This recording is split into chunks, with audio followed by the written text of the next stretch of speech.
नमस्कार दोस्तों, हम शुरुआत करते हैं करंट अफेयर्स की। और आज जो है 4 अगस्त है और 4 अगस्त के जितने भी इम्पोर्टेंट करंट अफेयर्स बनेंगे वो सारे हम इस सीरीज में करेंगे। चलिए हम शुरुआत करते हैं। इसमें जो फर्स्ट क्वेश्चन है वो हमारा पिछले दिन का 2 और 3 अगस्त का रिवीजन वाला होगा, जिसमें हमारा पहला क्वेश्चन है कि अभी अल्लूरी सीताराम राजू अंतर्राष्ट्रीय हवाई अड्डे का उद्घाटन हुआ है, वो कहाँ स्थित है? अल्लूरी सीताराम राजू अंतर्राष्ट्रीय हवाई अड्डा, तो ये आंध्र प्रदेश में स्थित है। नेक्स्ट है कि हाल ही में राष्ट्रमंडल खेलों में जूडो में स्वर्ण पदक जीतने वाली पहली भारतीय खिलाड़ी कौन बन गई है? तो वो अस्मिता डे बन गई है। जूडो में स्वर्ण पदक जीतने वाली पहली भारतीय खिलाड़ी अस्मिता डे। प्रधानमंत्री नरेंद्र मोदी की अध्यक्षता में केंद्रीय मंत्रिमंडल द्वारा मंजूर प्रधानमंत्री सूर्य सरोवर योजना किस मंत्रालय से संबंधित है? तो जो प्रधानमंत्री सूर्य सरोवर योजना है वो आपको नवीन और नवीकरणीय ऊर्जा मंत्रालय, जो ministry of new and renewable energy है, उसी से संबंधित है प्रधानमंत्री सूर्य सरोवर योजना। नेक्स्ट है कि फ्रीडम फ्रॉम वेस्ट, जो फ्रीडम फ्रॉम वेस्ट अभियान है, इसका शुभारंभ अभी किस राज्य सरकार द्वारा किया गया है? किस राज्य के मुख्यमंत्री ने किया है? तो इसको जो है कर्नाटक ने शुरू किया है, फ्रीडम फ्रॉम वेस्ट अभियान। नेक्स्ट है कि हाल ही में राष्ट्रमंडल खेल 2026 जो 23वें नंबर के थे, उसमें पुरुषों की जेवलिन थ्रो स्पर्धा में रजत पदक किसने जीता है? तो रजत पदक ये जीते हैं आपके नीरज चोपड़ा जी, नीरज चोपड़ा ने। और यशवीर सिंह जीते हैं ब्रॉन्ज मेडल। चलिए, और नेक्स्ट क्वेश्चन है हमारा कि हाल ही में पहली बार जीवित हृदय के परिवहन के लिए किस ट्रेन का प्रयोग किया गया? तो वंदे भारत एक्सप्रेस का प्रयोग किया गया जीवित हृदय के परिवहन के लिए। दिशा 2.0 योजना का संबंध किस क्षेत्र से है? वो कानूनी सेवाओं तक समग्र पहुंच से संबंधित है, दिशा 2.0। नेक्स्ट है कि हाल ही में सशस्त्र बल चिकित्सा सेवाओं के महानिदेशक कौन बने हैं? तो आर्म्ड फोर्स मेडिकल सर्विस के महानिदेशक बन गए हैं आपके air marshal Sandeep Thareja, air marshal Sandeep Thareja. हाल ही में एक्सट्रीम वेदर ग्रेड डीजल का शुभारंभ किसने किया है? तो जनरल धीरज सेठ ने किया है। एक्सट्रीम वेदर ग्रेड डीजल का शुभारंभ जनरल धीरज सेठ। महिला एवं बाल विकास मंत्रालय द्वारा विश्व स्तनपान सप्ताह कब मनाया जाता है? तो ये मनाया जाता है 1 से लेकर 7 अगस्त तक, विश्व स्तनपान सप्ताह, और 2026 में मनाया गया 1 से 7 अगस्त। युवा, चलिए आज का क्वेश्चन है हमारा 1 नंबर से 4 अगस्त का। फर्स्ट क्वेश्चन है कि युवा बौद्ध शोध के चौथे अंतर्राष्ट्रीय सम्मेलन का शुभारंभ कहाँ किया गया है? तो इसका आयोजन जो है वो चौथे बौद्ध शोध के चौथे अंतर्राष्ट्रीय सम्मेलन का आयोजन सारनाथ में किया गया है। सारनाथ आपको उत्तर प्रदेश में स्थित है और अभी इसे जो है यूनेस्को में शामिल किया गया है, यूनेस्को के विश्व धरोहर स्थल में शामिल किया गया है। और ये भारत के 45वें विश्व धरोहर बने हैं, जबकि उत्तर प्रदेश का ये चौथा बना है। सारनाथ में ही, उत्तर प्रदेश के सारनाथ में ही जो है गौतम बुद्ध पहला बार उपदेश दिए थे, प्रथम उपदेश, जिसे धर्म चक्र परिवर्तन कहा गया है। कुछ अन्य आयोजन है, जैसे कि मोबाइल वर्ल्ड कांग्रेस का आयोजन स्पेन में हुआ था, रायसीना डायलॉग संवाद दिल्ली में हुआ, विश्व जल सम्मेलन ये भी दिल्ली में हुआ, बिम्स्टेक युवा शिखर सम्मेलन ये गुजरात के गांधीनगर में हुआ। और आज का हमारा सेकंड नंबर क्वेश्चन है कि हाल ही में केंद्रीय सतर्कता आयोग सीवीसी, सेंट्रल विजिलेंस कमीशन के नए जो डायरेक्टर बने हैं, निदेशक बने हैं, वो कौन बने हैं? तो वो बन गए हैं भाविनी त्रिपाठी, भाविनी त्रिपाठी।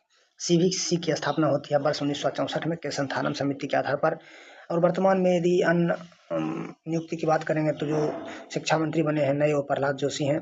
तीसरे नंबर के सीडीएस हैं वो जनरल एनएस राजा सुब्रमणी हैं। थल सेना के अध्यक्ष बने हैं धीरज सेठ। कैबिनेट सचिव हैं टीवी सोमनाथन। विदेश सचिव हैं विक्रम मिश्री और गृह सचिव हैं गोविंद मोहन। इसके अलावा जो रक्षा सचिव हैं वो राजेश कुमार हैं और प्रधानमंत्री के निजी सचिव हैं निधि तिवारी। तो आप बताइए प्रधानमंत्री के अन्य 2 सचिव कौन से हैं, मुख्य सचिव? चलिए, नेक्स्ट क्वेश्चन है हमारा कि हाल ही में रक्षा मंत्री राजनाथ सिंह ने किस नए विभाग का उद्घाटन किया है? तो नए विभाग का उद्घाटन किए हैं वो है सैन्य चिकित्सा विभाग, सैन्य चिकित्सा विभाग। वर्तमान में रक्षा मंत्री जो है राजनाथ सिंह है और भारत सैन्य खर्च के मामले में जो है वो 5वां देश बना है, 5वें नंबर पर है। कारगिल दिवस जो है 26 जुलाई को मनाते हैं। कारगिल युद्ध जो है 1999 में हुआ था। पीएम अटल बिहारी वाजपेयी उस समय जो थे आपके प्रधानमंत्री थे, अटल बिहारी वाजपेयी, कारगिल युद्ध के दौरान। चिकित्सा दिवस जो है वो 1 जुलाई को हर वर्ष मनाया जाता है डॉक्टर बिधान चंद्र रॉय के जन्मदिन पर।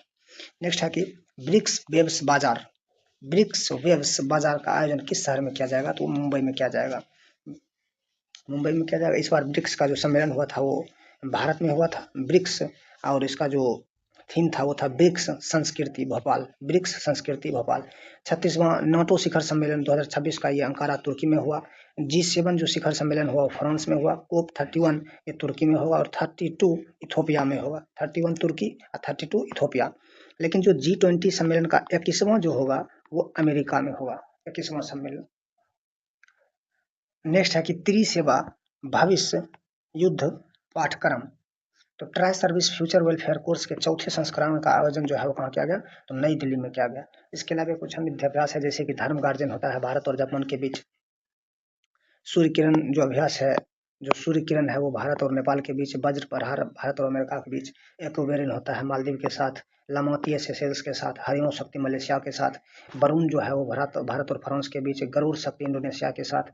सिलनेक्स भारत श्रीलंका। बोंगो सागर भारत और बांग्लादेश के बीच। मैत्री जो होता है वो भारत और थाईलैंड के बीच होता है। नेक्स्ट क्वेश्चन है कि अरुणोदय 3.0 योजना, अरुणोदय 3.0 योजना किस राज्य की प्रमुख पहल है, तो ये जो है असम का है अरुणोदय 3.0 पहल। उछान योजना की शुरुआत हुई थी जैसे कि मेक इन इंडिया की शुरुआत 2014 में हुई थी।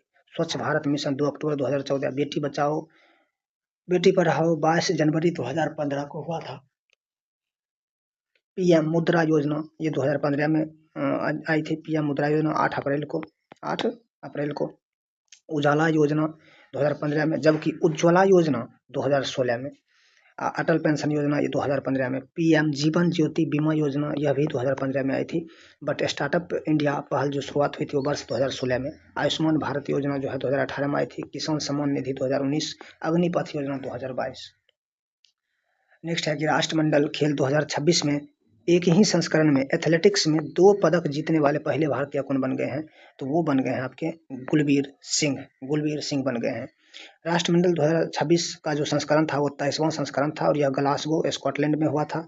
यह 23 जुलाई से 2 अगस्त के बीच हुआ था। इसमें टोटल 72 टीम हिस्सा लिए थे और भारत की ओर से जो ध्वजवाहक बनी थी वो मीराबाई चानू बनी थी। और इस बार का जो शुभंकर था वो फिनी था। क्या था भाई? फिनी।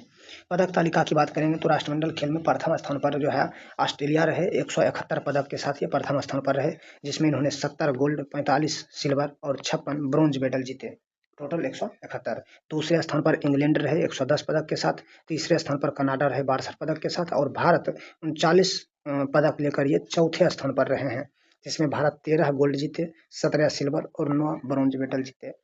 और भारत के लिए पहला गोल्ड जीता है वो मीराबाई चानू जीते हैं। बट कोई भी पदक में पहला पदक की बात करें तो कौन जीते हैं आप बताइए।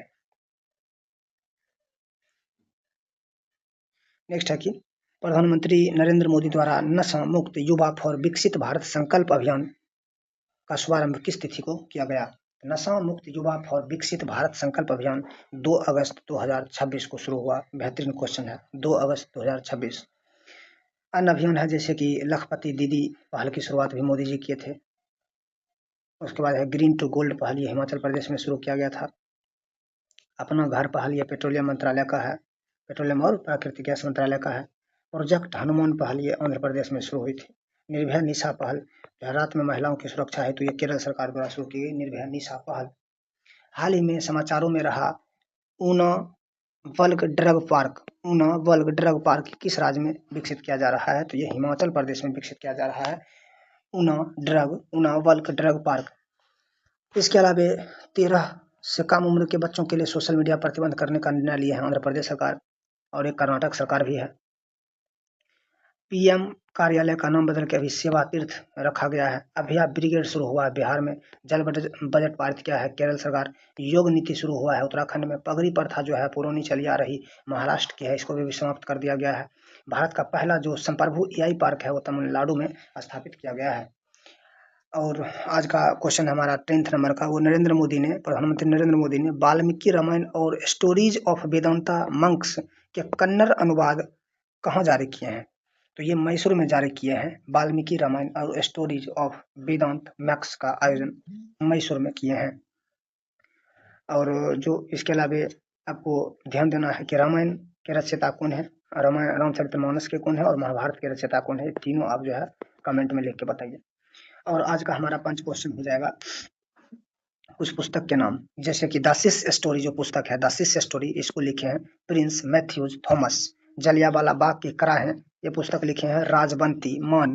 फाइंडिंग द वे पुस्तक, ये मलाला यूसुफ जई का है। घोस्ट आई, अमिताभ घोष का है। The one cricket my life and more, ये शिखर धवन की पुस्तक है। The one cricket my life and more Shikhar Dhawan की पुस्तक है। इसमें आपको जलियांवाला बाग हत्याकांड की जो कराह है ये याद रखना है, इंपॉर्टेंट है। राजबंती मान और द सिस स्टोरी के हैं प्रिंस मैथ्यूज थॉमस। कुछ प्रमुख ब्रांड एम्बेसडर है, जैसे कि झारखंड राज्य के पर्यटन के ब्रांड एम्बेसडर जो हैं वो बने हैं ना महेंद्र सिंह धोनी। जोमेटो के ब्रांड एम्बेसडर हैं शाहरुख खान। अंतर्राष्ट्रीय ओलंपिक समिति की मानसिक स्वास्थ्य राजदूत की जो अभी बनी है वो बने हैं अभिनव बिंद्रा। अभिनव बिंद्रा जो mental health ambassador of international Olympic committee के, वो है अभिनव बिंद्रा। फिर लेविस की जो ग्लोबल ब्रांड एम्बेसडर बने हैं वो आलिया भट्ट बने हैं। केंद्रीय स्वास्थ्य और परिवार कल्याण मंत्रालय की पहली मानसिक स्वास्थ्य राजदूत बनी है दीपिका पादुकोण। एकदम बेस्ट क्वेश्चन है। First mental health ambassador of the minister of health and family welfare के बने हैं दीपिका पादुकोण। तो ये था हमारा आज का क्वेश्चन। धन्यवाद आप सभी को। Thank you.